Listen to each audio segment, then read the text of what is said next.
Just you know, right away, the whole idea of it was good. I started visualizing it in my mind, and then when I sat and met with them the first time, and they told me the story from sort of beginning to end, we kind of went through most of the elements, and we had the same.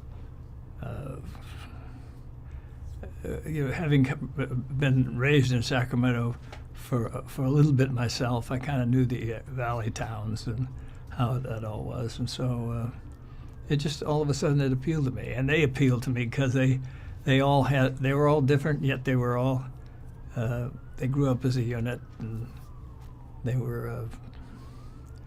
I just thought it was a very good story to tell.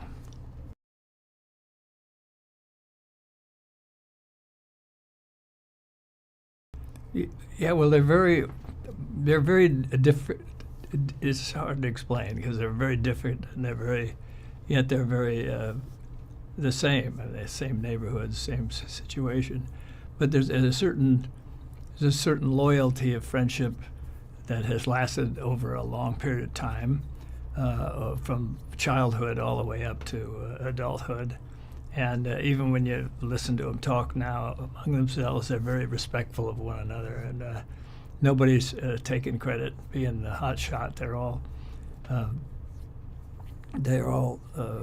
together in this thing. So it's just an interesting story about friendship and people doing extraordinary things.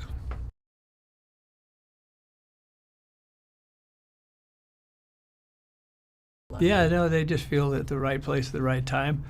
Some of them approach it from different attitudes than the others.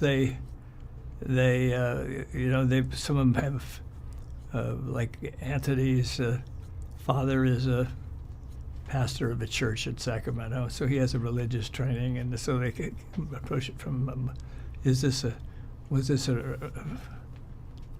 aided by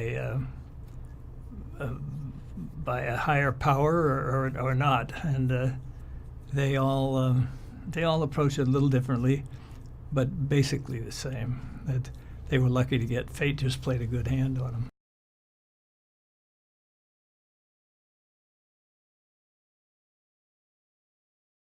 You know, I just sit down and I try not to. I try to keep everybody comfortable and not thinking too much about it. Just think about it and how to go. But I don't get. I don't like a lot of nervous movement and chatter going on. I like to keep everybody so that they're ready to function normally.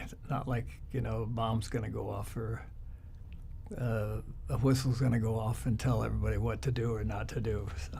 So it works out fine, especially for people who are not experienced with film.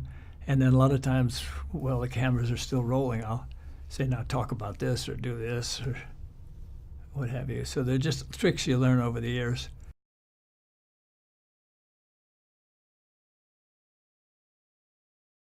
They did, yeah, they did surprise me. I didn't.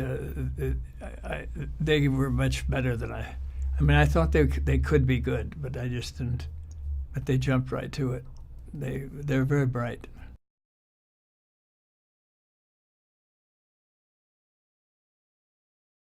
Yeah, I don't know. I never. I do that with almost every film. You never know if they're going to work. You just go ahead and make it. You never anticipate what an audience is going to feel. They're an entity by themselves, and you just hope that they're going along with you.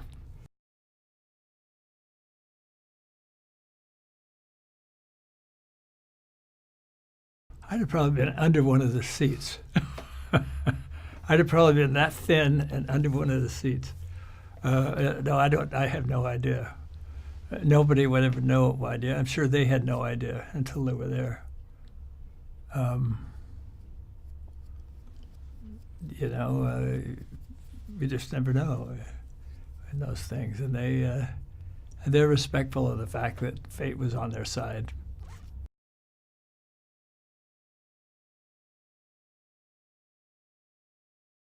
I just think it's just everybody. If you read a book, you read it, and everybody has a dislike or a like, or some sort of an impression of it. Just whatever story impresses me at the time, and if it has a lot of obstacles to overcome, whether they're permanent obstacles or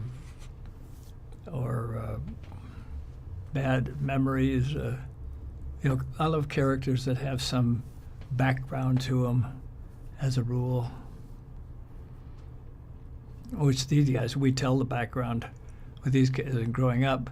But like Unforgiven, which was a great script, it was about a person who was haunted by his past, and that figured in all the movements and the stuff that he would make within the story would be as to how he handled what he had been through and the mistakes he had made, and both pro and con.